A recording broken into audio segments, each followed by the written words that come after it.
welcome to Spiritist Conversations. You know the drill. This is a show where we sit down with friends to talk about important topics through a Spiritist lens in an informal and unscripted way. I'm your host, Dan Assisi, and this is episode 20. We have to talk about suicide. It's gotten out of hand, people, so let's talk about it. Joining me today are our co-host Flavio Zanetti and our good friend Mackenzie Mello.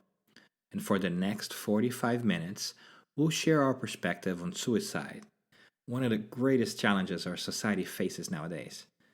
We hope that you will walk away with some resources and a renewed sense of hope, and a certainty that together we can tackle this.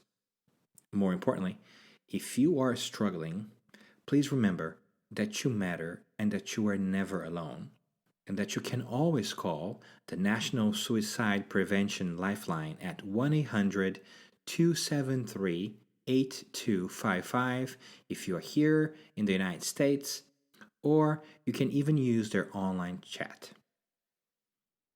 Thank you for joining us. Pull up a chair. The conversation is about to begin. Today we are here in our Boston studios. One of the many Boston studios we have. If you have heard the program before, you know that we have studios all over this fine city.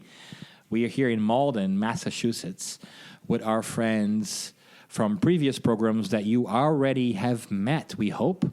Our co-host, Flavio Zanetti. Hello, everyone. And our good friend, Mackenzie Mello, as well. Hello, people.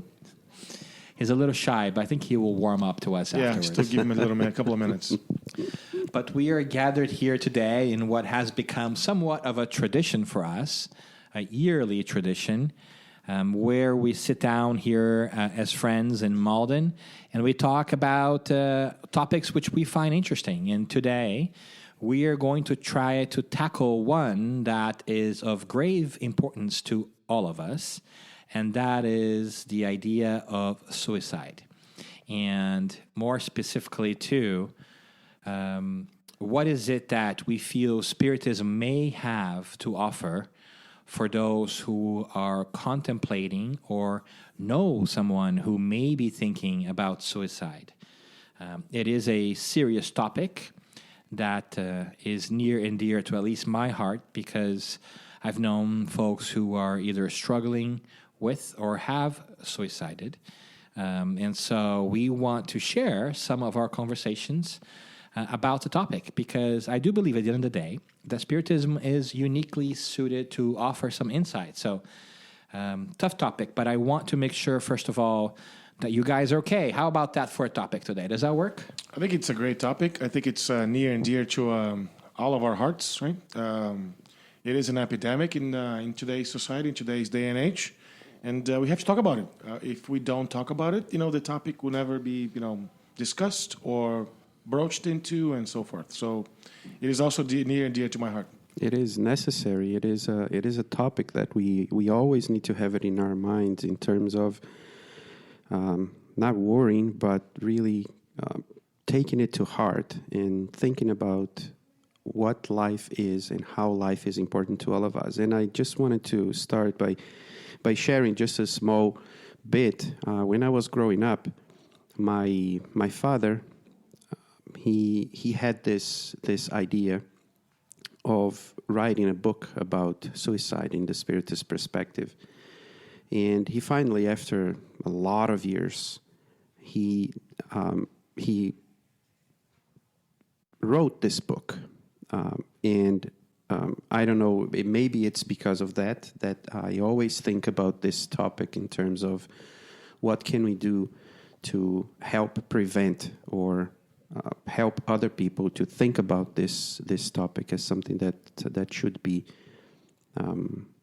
dealt with in our lives, and especially since being Spiritist and how Spiritism deals with this topic.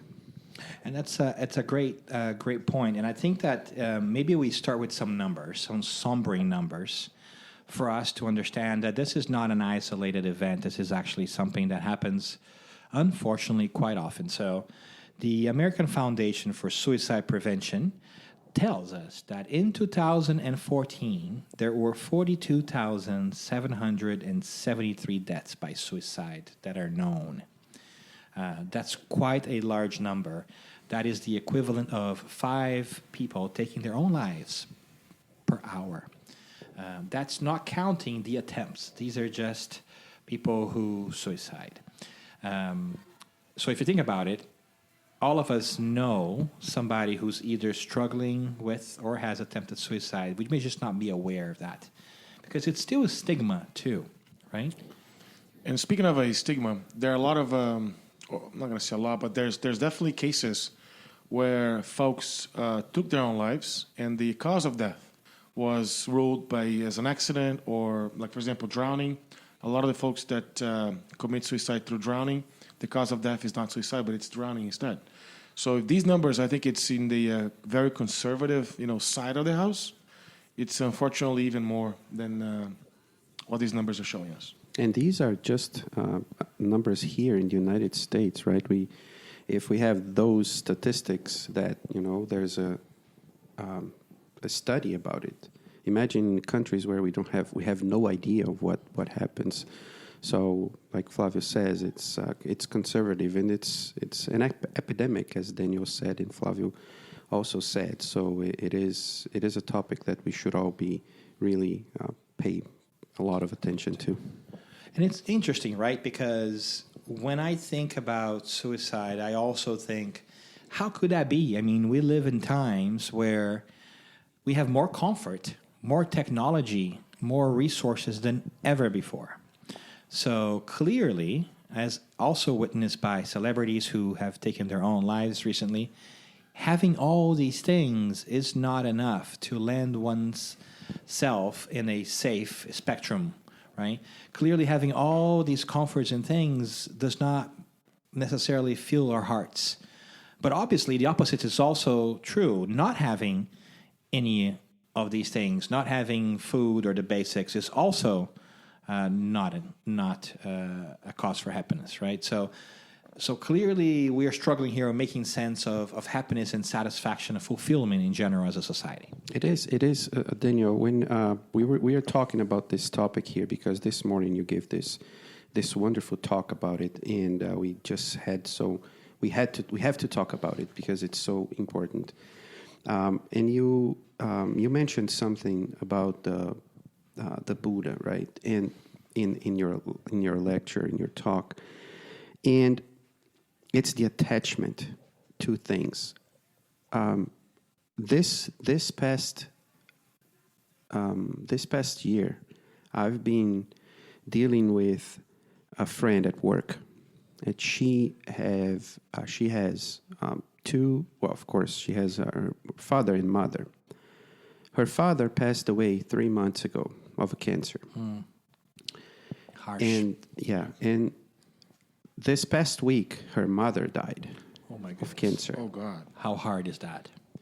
And what is interesting to a certain degree, and that's why I'm bringing this thing here, is it's very common, and that was a topic that was talked about in the office. A lot of my friends at the office said that they see this all the time. A person dies, a few months later, either the husband or the wife dies as well.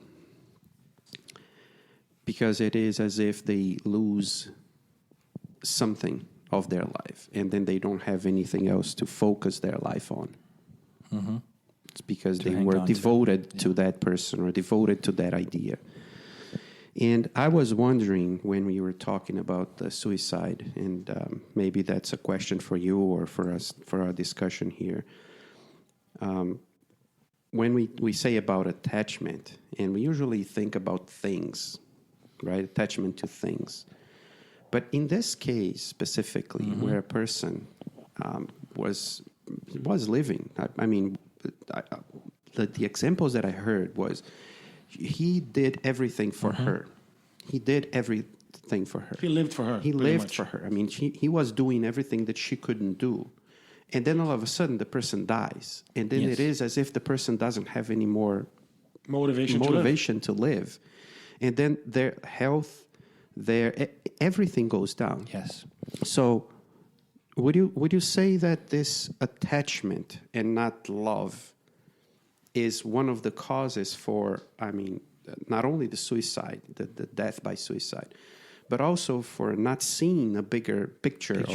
I think that's the root of the cause. That's why I like that piece by the Buddha, by Siddhartha Gautama, so much on his Four Noble Truths, which is beautiful. It comes from a journey, an alleged journey he took out of the palace. It's a beautiful story, the four signs in Buddhism. But I think it's really like an incredible psychological insight that is offered to us through Buddhism, where he says that, I'm not going to go through the Four Noble Truths, but basically what I think is genius is his awareness that all suffering, all challenges and struggling comes from attachment to impermanent things.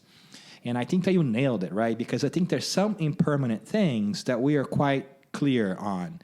We know that, or we should know, that our houses, our cars, and the material things, they're impermanent. They're not going to last. Correct. And if they do that, then when they go away, we are going to be let down because they no longer exist. I think that we kind of get that in concept. But I think we also struggle to understand that relationships in a physical sense are also impermanent. Like, we are going to lose people if we believe that life ends at the death of the physical body. I think that's a critical piece, because if you don't believe that life ends, you don't lose anybody, right? That's the only, maybe an intermission until you see that person again. Correct. And that's why I think Spiritism has so much to add to this, right? And this is my argument is, I guess it makes sense to believe that if you are not yet convinced that life goes on. But so how can we get there? How can we make a point, or at least lead people to some good resources that they can reach a conclusion by themselves that, you know what, maybe there is some evidence that life goes on after this physical world? Because I think I hear quite a bit from people say, from skeptical people say, well, there is no proof. Oh, actually, I feel like there is quite a bit of proof. Yeah, you just have to look for it. That's the key, I think. People have to look for it. But if someone is in such distress, feeling so much grief, that person is not going to find it, right? That person is harder, right? It's much harder. That's why, in my humble opinion or point of view, Spiritism gives us the tools that are needed for us to have these conversations, to offer solace, to offer comforting, to offer something that can really maybe try to diverge somebody's thoughts from what they're thinking. So you know what? It must be really hard to go what you're going through right now, right? But trust me, you may not even believe that now, but tomorrow or in a month or in a year, things will be different. You'll be feeling much better in the future. And the idea, I think, is we have to be ready. Who would invite a person to a lecture about, let's say, the book Memoirs of a Suicide, right? I don't know if they have the translation of this book yet. Yes, it's already available in English, yeah. Okay, so a lecture about it if the person has just passed by this situation. So what do I want to say with that? I want to say that if a person has just gone through an awful situation, you're not going to come to talk to that person about statistics, no, you have to offer your heart.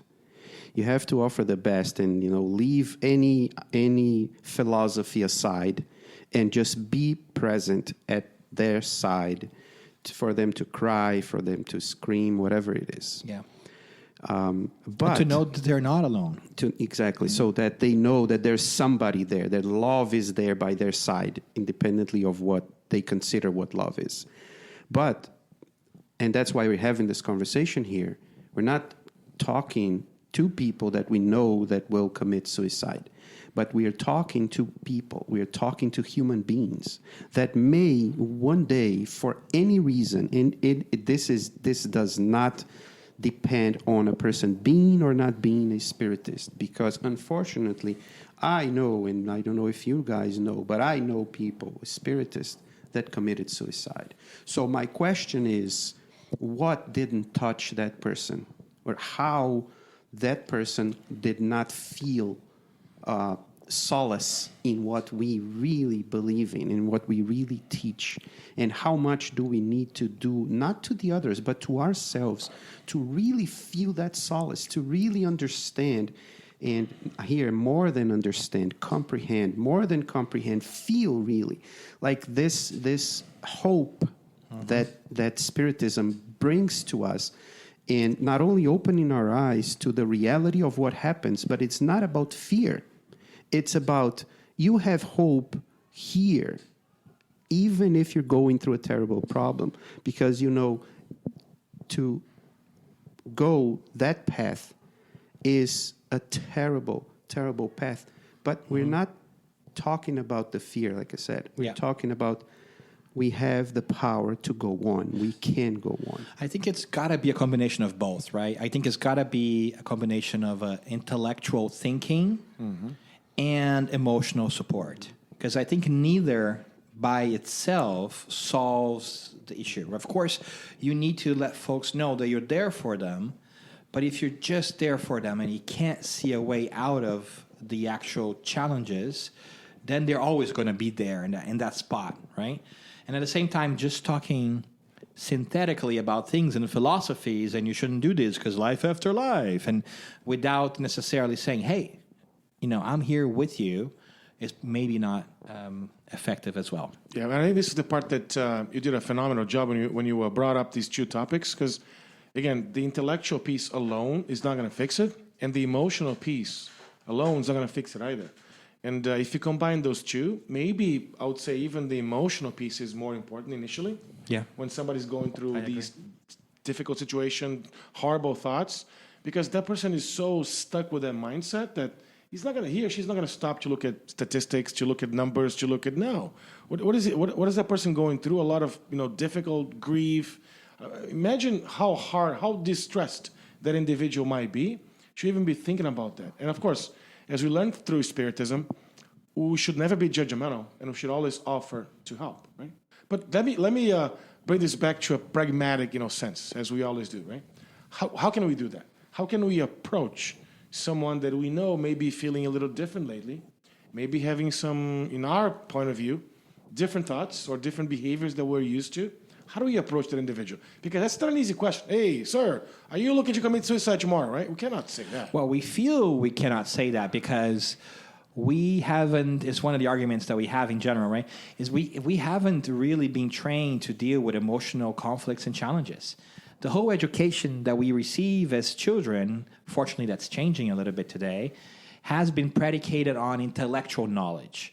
Right, we've gone to school and people have told us how to solve problems, how to memorize things from an intellectual perspective. We weren't really told how to navigate difficult conflict or emotional challenges.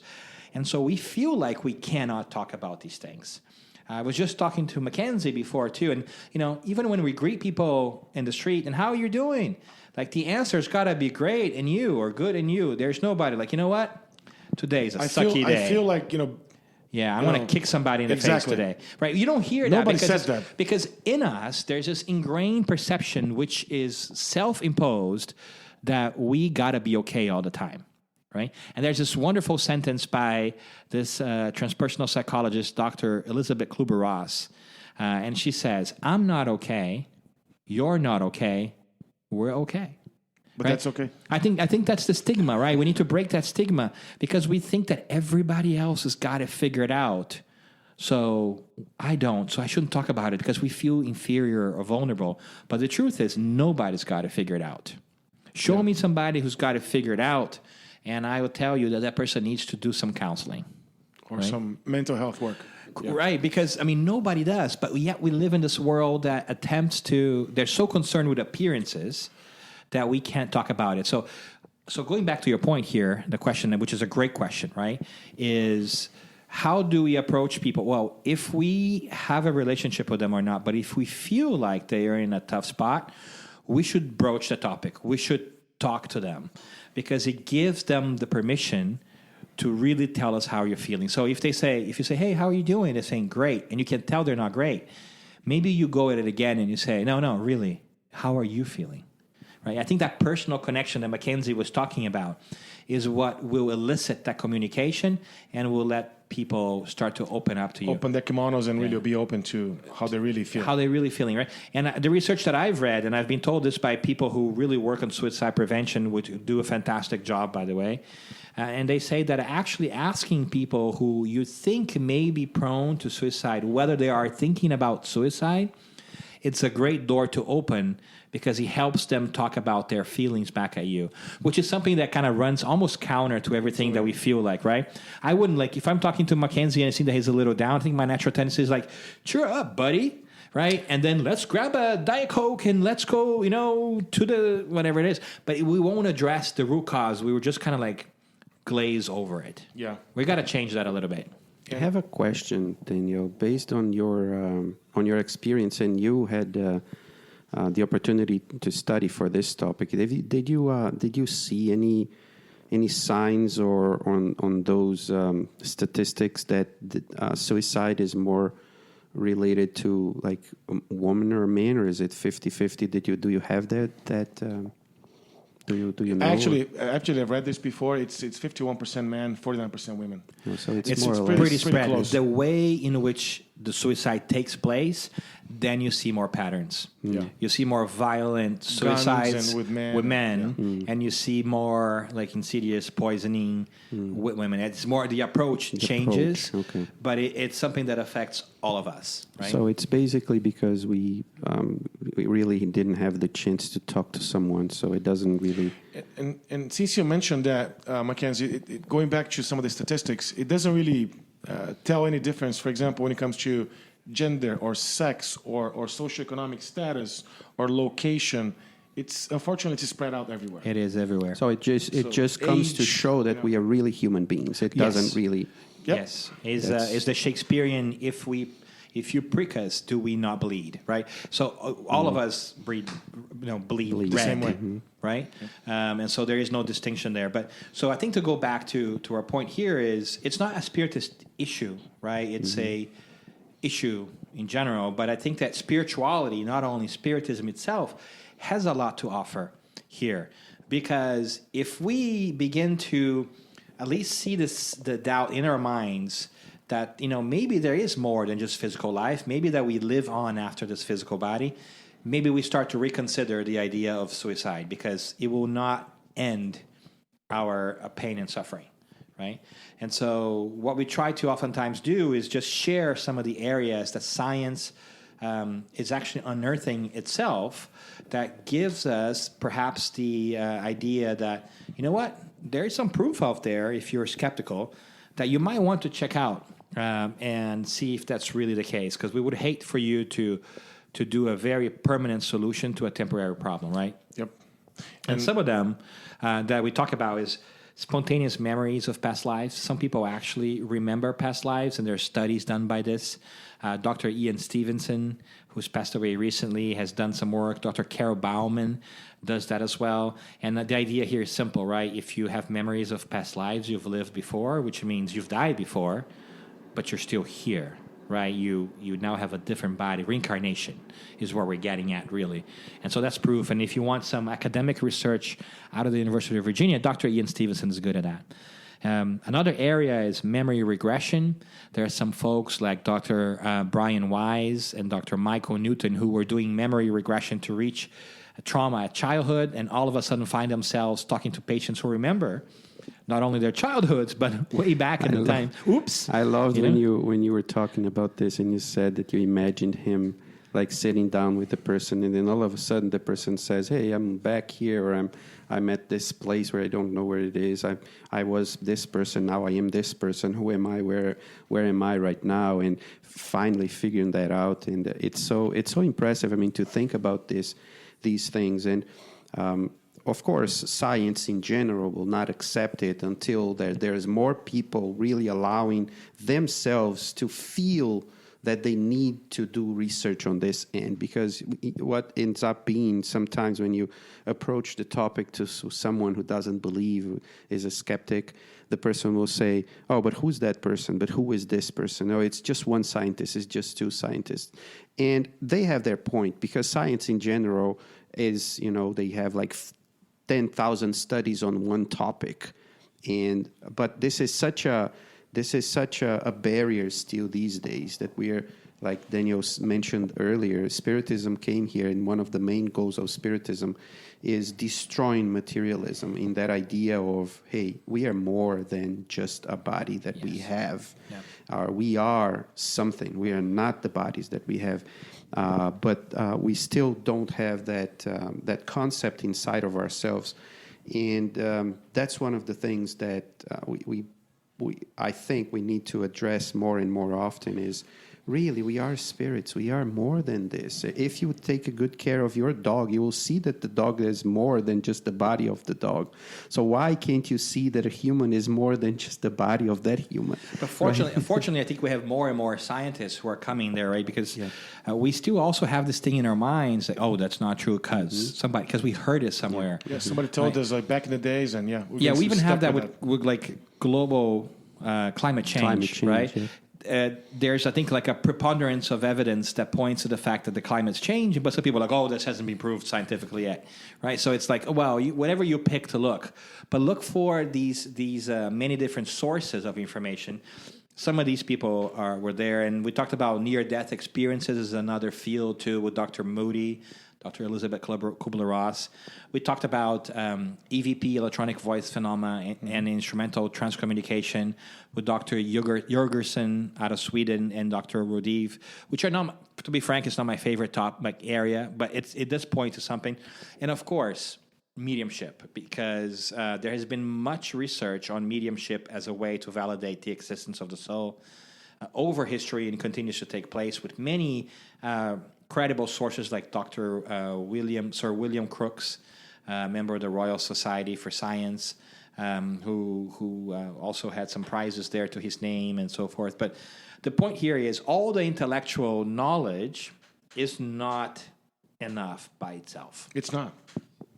That's why the emotional side of the house is, to me, the utmost place that we should think about and should focus our efforts. Because if someone is going through, again, that distress or that grief, right, giving scientific evidence, giving numbers, giving research, the person's not going to stop you do it, right?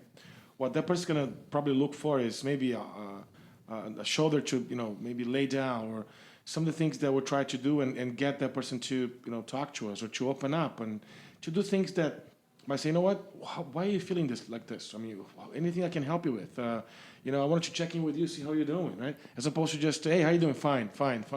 And not really going deeper into the reason, the root causes of why that person is suffering, why that person is going through these difficulties and so forth. And it's a challenge for us as well, because, when we think about and going into this more, like you were saying, a pragmatic idea or a practical idea, when you have that person and you notice that the person is going through a problem, most of us, and I know because I felt that way, think about how much time will I employ in talking to that person. So that's one of the reasons why sometimes we just want to leave the conversation on the surface, because we don't have time to be with the person. Do you think it's time, or do you think it's interest? Yeah. It's effort. Effort. I think that Mackenzie's point is a brilliant one, because it calls it out to the carpet how we all feel, right?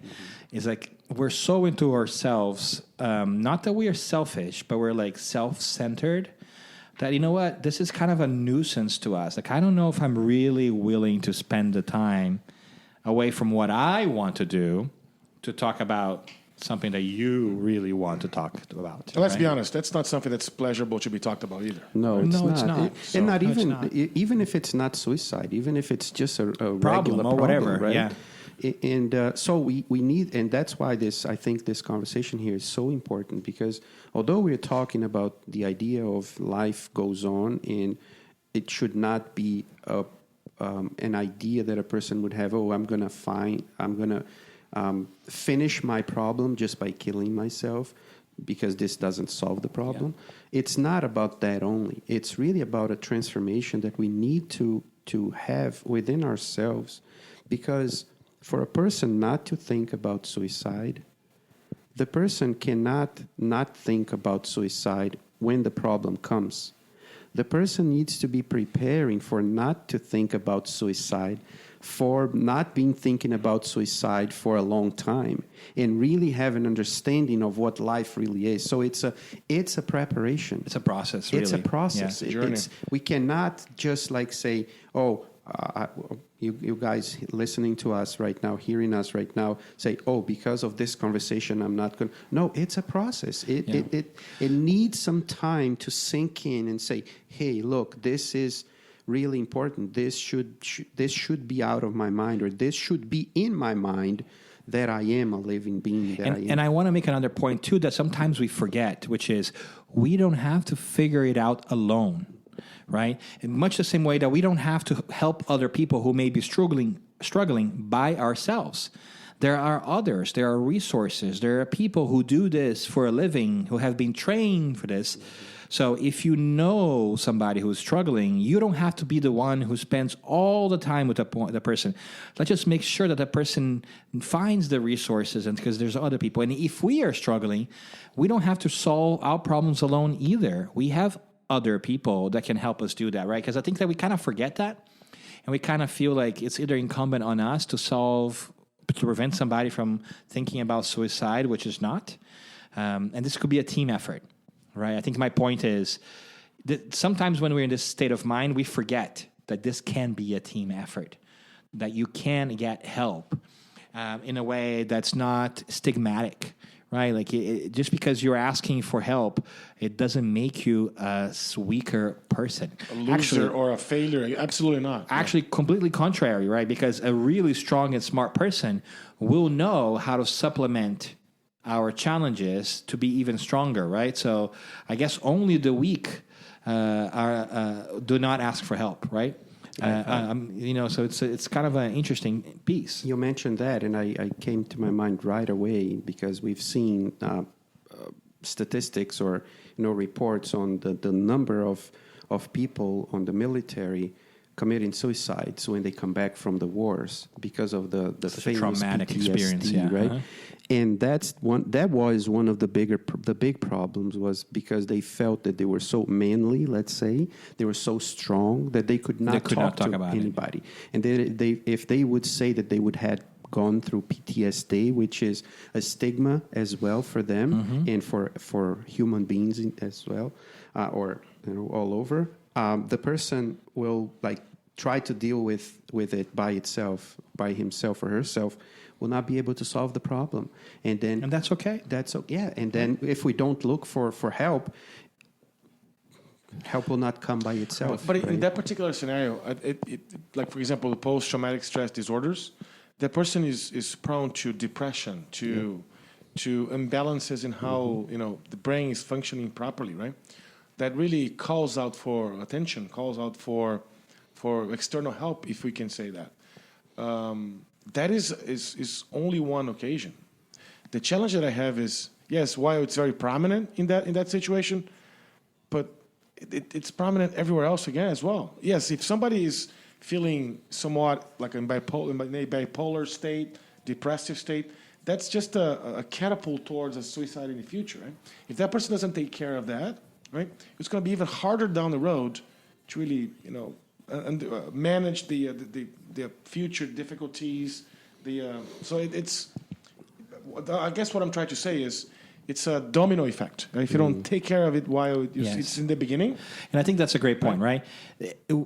Ideally, what we really like to do is to have all of us work on our on our emotional intelligence and our emotional education, not to let us get to that level. Because if we're able to, little by little, learn how to cope with stress and deal with our problems, hopefully we won't find ourselves in that situation. Let's not remediate. Let's prevent, right?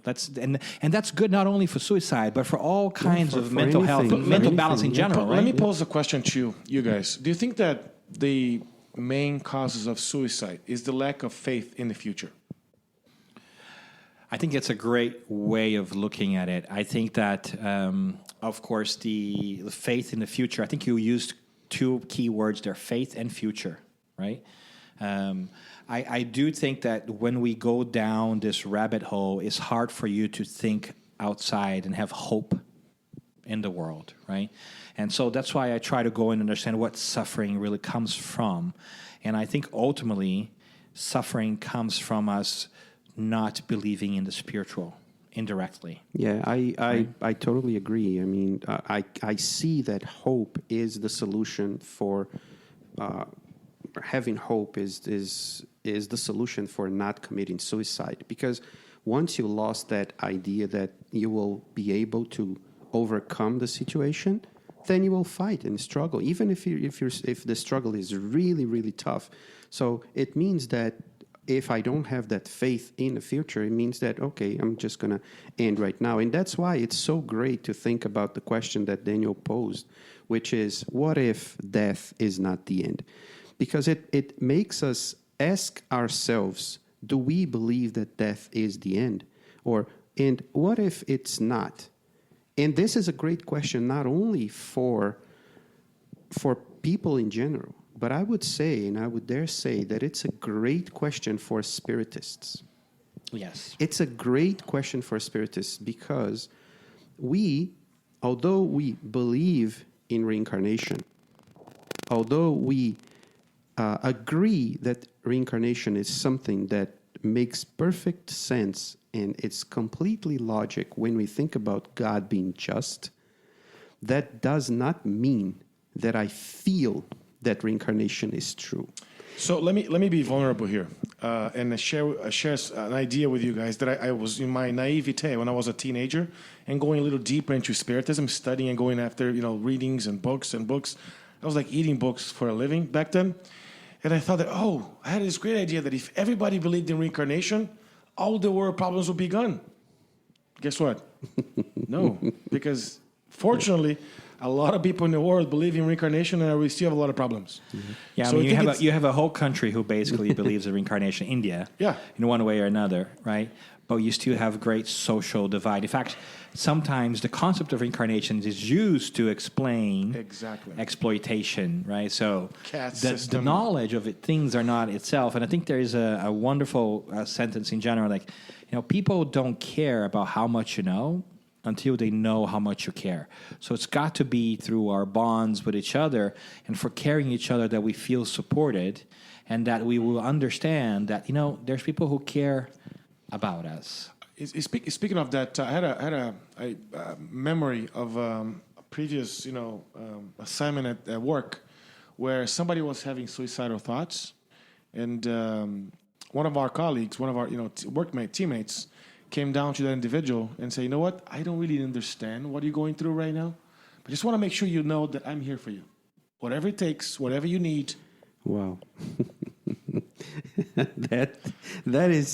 That's what we're talking about. Yeah. That's exactly what we're talking about. It doesn't really matter. Well, it matters if we are preparing to be there. But if we know that we are human and we know that the other person is going through anything, let's be there for that person. Yeah. And that's what we need. And that's what loving one another is, regardless of denomination, right? That's what ultimately we're about. We're about people and who care for each other, because it could be us, right? It could be somebody we care for. So it could be somebody we love. Exactly. Yep. What if there's somebody out there right now tending to somebody we love who's having these thoughts? Bless their souls, right? So let's do that for somebody else who we may not know that is cared for by other people.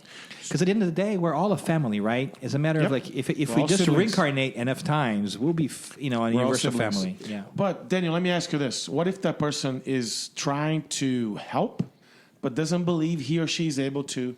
Doesn't believe he or she has the tools, how can that person help others? Great question. We don't all don't have the tools, and that's okay. We can be aware of it, but we might not become experts, right? But there are experts out there. So one of the things that we can get people to do is to call the National Suicide Prevention Lifeline.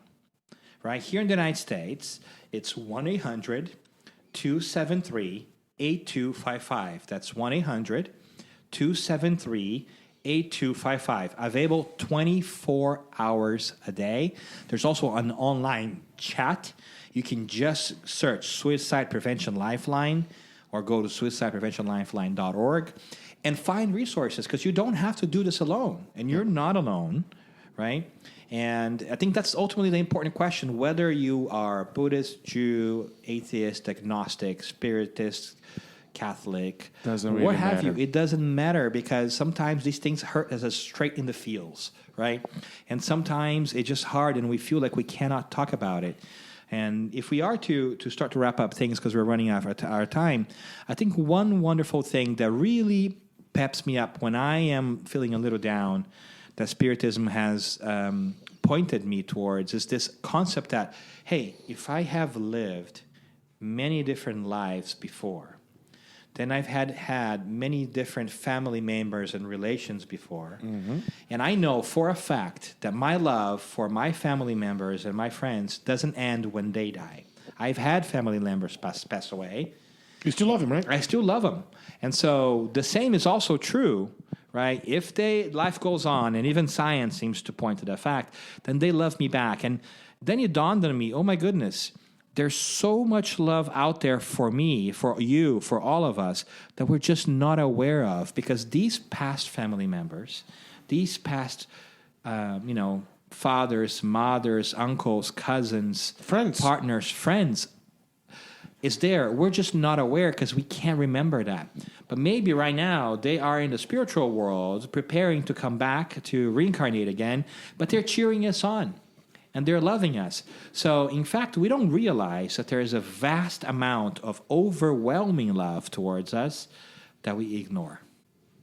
And that's a beautiful thing in a way. There's more people that love us than we can possibly remember in this moment in time. I always use the analogy of like a football player entering the stadium, and the entire the entire stadium is rooting for that football player, or the soccer player, or tennis player, or whatnot. That's us in our lives. There's so many folks out there rooting for us to be successful, rooting for us to do the right thing, really wishing we do the best. That we, it's. Yeah, we wish we could see that. I remember I was about 15 or 16, which is a couple of years ago. Yeah, a couple of years ago. There you go. And somebody invited me to read a small message and make a comment. Like, it was my first, tries out, to speak to the public, and that was, I prepared like 2 pages of stuff I didn't know what for 5 minutes. For 5 minutes, yeah. and we all been there, buddy. We all been there. And so when I started, I apologized. That was one of the first things that I said, and I apologized. This is my first time doing this. If I do something wrong, blah blah blah. So okay, almost a year later, nobody else invited me. Then this guy invites me again to do the same thing on the center that he was going to. I went there again. That was my second time. Prepared the same, another talk and so on. First thing I said, I apologized. Everything went okay, but so we finished. We're coming back. I didn't drive at the time. He was driving me back. And then he looked at me and said, hey, I understand that when you're coming for the first time, that you apologize and you explain the situation. The second time, I don't agree as much, and I'm going to tell you why. Everybody that's there, they're not judging you. They want to hear from you. They are there for you. They are there to get what you're talking. When Flavio said that you're going into the tunnel and coming out at whatever stadium it is, fans are rooting, and people are expecting you there. It's the same way with life. Everybody is expecting, is with us. We are all, of course, we're going to have no bumps on the road. That's normal. That's natural. Some bumps will be harder. That's why we're here. Yeah. Yep. But we have a lot of people that are rooting for us. And then if we cannot do it alone, and most of the times we can't, let's not be afraid of asking for help. Some of the help is medical. It is. If we need medical help, Let's we get need it. to go Yeah. to the doctor and get Psychologists, something. psychiatrists, counselors, therapists, It is necessary. Spiritism doesn't solve all the problems. That's why God has made medicine. Yeah, we're just pointing to one small piece that can help the whole picture. But we need a multidisciplinary help from a lot of different people, from a friend to a psychiatrist, from the medicine to the water that we take either in a church or in a Spiritist center. We need all the help. If we are in a desperate situation, call the number that Daniel said, or find help elsewhere, because we need to live. So, we got to wrap it up. Final thoughts. 30 seconds. Message from you, Danny. I think we just heard it. There's far more people rooting for you than you will ever imagine. You are far more precious, and you are a far greater being than you think you are. You are an infinite being with infinite possibilities. What about you, Mackenzie? What came to my mind to be honest. Lord of the Rings. It doesn't matter the situation. It doesn't matter what you're going through. That ring is precious.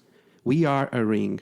Sometimes we need to be destroyed, and we will resurface, and we will be born again. We will continue being. Let's go through the struggles of life. We will always have a Sam by our side. We'll always have somebody that will help us carry out. That's very inspirational. Thank you. I would say a couple of things. Which I loved. We've said them all, I believe so too. But if you are there talking to someone that you believe is going through some of these thoughts, just be yourself. Don't try to fix the problems, right? Listen to what that person has to say and be there for that person. Offer hope. We can offer hope through Spiritism. We can offer hope through several other things, right? And take that person seriously, because oftentimes we see, it's a human being that's going through some difficulties, right? It's a life at stake. And with that, remember, as you guys said, we have a lot of folks. We have a way, way more folks that are rooting for us than they're against us. There you have it. Thank you for listening, and we hope that you will tune in next time.